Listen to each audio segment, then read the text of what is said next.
एक दिन एक युवक बुद्ध के पास गया।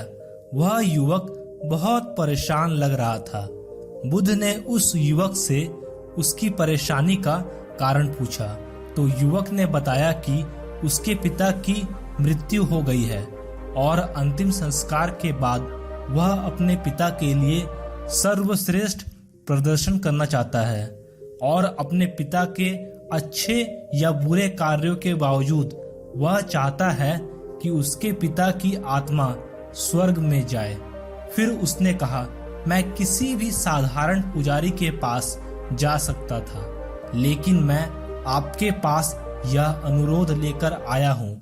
मैं चाहता हूँ कि आप मेरे पिता के लिए जीवन के बाद अनुष्ठान करें ताकि वह स्वर्ग में प्रवेश कर सके और अस्थायी रूप से वहां निवास कर सके। बुद्ध ने उस युवक की बात सुनी और कहा, बाजार में जाओ और मिट्टी के 2 बर्तन खरीदो और बर्तन में भरने के कुछ मक्खन और कुछ कंकड़ भी लाओ।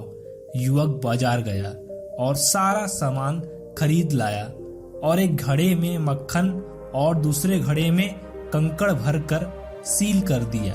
तब बुद्ध ने उस युवक से कहा कि बर्तनों को पास के तालाब में रख दो। उस युवक ने बुद्ध के कहे अनुसार ठीक वैसा ही किया।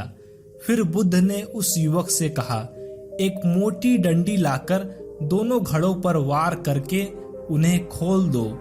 जैसे ही युवक ने दोनों घड़ों को मारा और उन्हें खोल दिया तो एक घड़ा जिसमें मक्खन था, सारा मक्खन सतह पर तैरने लगा और दूसरा घड़ा जिसमें कंकड़ पत्थर था, सारा कंकड़ पत्थर नीचे डूब गया। फिर बुद्ध ने उस युवक से कहा, अब अपने सभी पुजारी को बुलाओ, उन्हें आने दो और प्रार्थना करने दो ताकि कंकड़ पानी की सतह पर उठ सके और मक्खन पानी में डूब सके। युवक ने कहा, क्या आप मजाक कर रहे हैं? यह कैसे संभव हो सकता है? यह तो प्रकृति के नियम के विरुद्ध है। कंकड़ पानी से भारी होते हैं, वे नीचे रहने के लिए बाध्य होते हैं, वे तैर नहीं सकते। जहाँ मक्खन पानी से हल्का होता है, वह ऊपर जाकर पानी पर तैरने के लिए बाध्य होता है, वह नीचे नहीं जा सकता।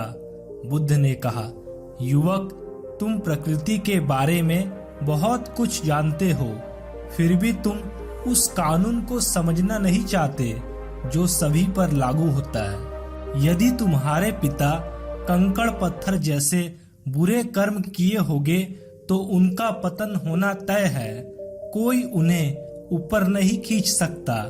और यदि वे मक्खन जैसे अच्छे कर्म किए होंगे तो वह ऊपर जाने के लिए बाध्य है, उन्हें कोई भी नीचे नहीं ढकेल सकता। यही कर्म का नियम है।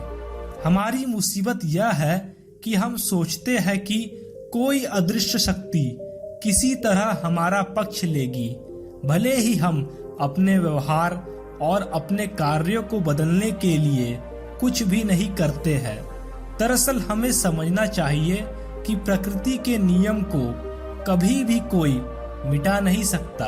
दोस्तों, इस कहानी से हमें यह शिक्षा मिलती है कि लोग अपने द्वारा किए गए बुरे कर्म के लिए भी अच्छे परिणाम की उम्मीद करते हैं, लेकिन वे भूल जाते हैं कि फल हमारे कर्मों पर निर्भर करता है।